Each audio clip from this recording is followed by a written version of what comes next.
Hai, dalam video ni saya akan berkongsikan cara bagaimana untuk kita menggunakan teknologi dalam mengurangkan berlakunya kes kanak-kanak atau bayi yang maut tertinggal di dalam kereta.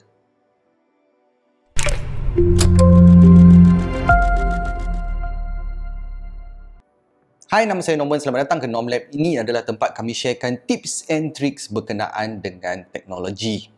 Okay guys, so sebelum kita mulakan tutorial kita pada hari ini, so seperti biasa, jangan lupa untuk like and subscribe pada channel saya. Kepada yang sudah, thank you very much for your support. Okay guys, kalau kita lihat balik sebenarnya beberapa hari yang lepas terdapat berita yang agak menyedihkan di mana ada kanak-kanak perempuan yang maut tertinggal di dalam kereta bapa dia.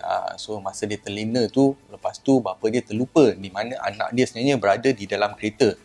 So kalau kita lihat balik, ni adalah bukan situasi yang baru, sebenarnya banyak berlaku. Setiap tahun kalau kita lihat ada kes yang berlaku bukan sahaja di Malaysia tetapi juga di luar negara.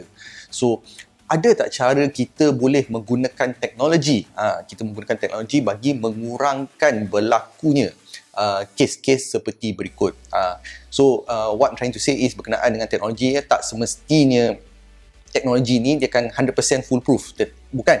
Tetapi dia boleh mengurangkan kebarangkalian kes ni berlaku. So macam mana kita nak buat? Okay?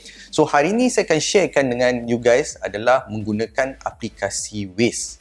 Sebenarnya aplikasi Waze ni dia dah built-in di mana dipanggil sebagai child reminder.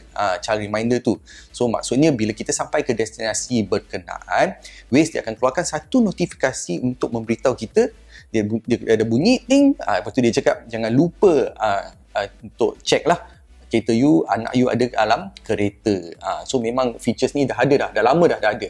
That's why bila mana-mana kita pergi pun, kalau boleh kita menggunakan Waze. Walaupun kita tahu destinasi berkenaan, kita boleh gunakan Waze sebagai satu adalah untuk merekodkan data kita, di mana kita pergi, kita boleh check balik. Dan yang kedua, of course lah kita nak tahu pukul berapa kita sampai ke destinasi, apa dengan lebih tepat.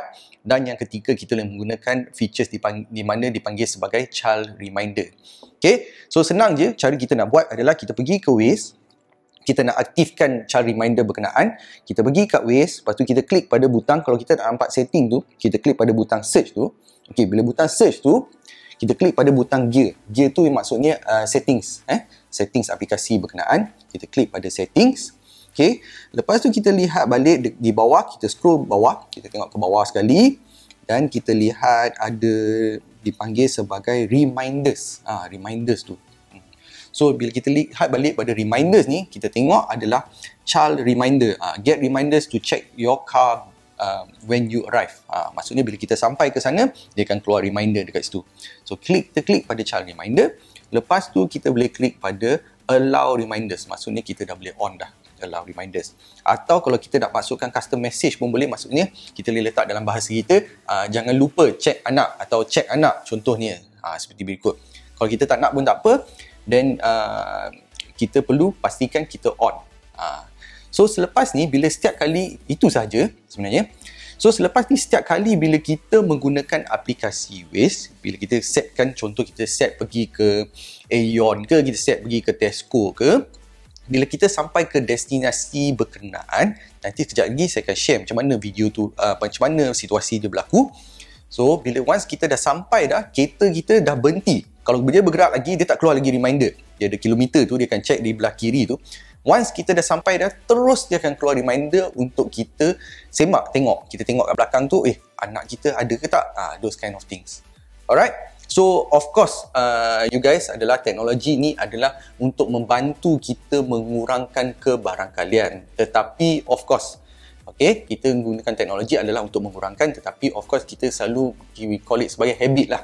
Bila kita bawa kereta, kita sentiasa tengok-tengok kat belakang. Macam kita bawa kereta lah, always kita memang ada tak penumpang di belakang, ada tak anything ke, ada barang tertinggal ke, those kind of things. So itu adalah salah satu habit. Dan yang kedua, kita boleh menggunakan aplikasi Waze, di mana child reminder merupakan satu, we call it ciri-ciri yang sepatutnya kita on pun. Walaupun mungkin kalau kita tak ada anak pun, kita on je sebagai alert. Contoh kita dah sampai ke parking berkenaan, mungkin kita terlupa, kita tertinggal kita punya barang laptop ke, dalam kereta ke, barang kamera ke, kita boleh menggunakan, we call it sebagai reminder itu untuk mengingati kita apabila kita sampai ke destinasi berkenaan. Okay guys, so itu sajalah video kita pada hari ini. So seperti biasa, jangan lupa untuk like and subscribe pada channel saya dan juga komen pada video di bawah. Kita akan jumpa di tutorial lain. Terima kasih guys.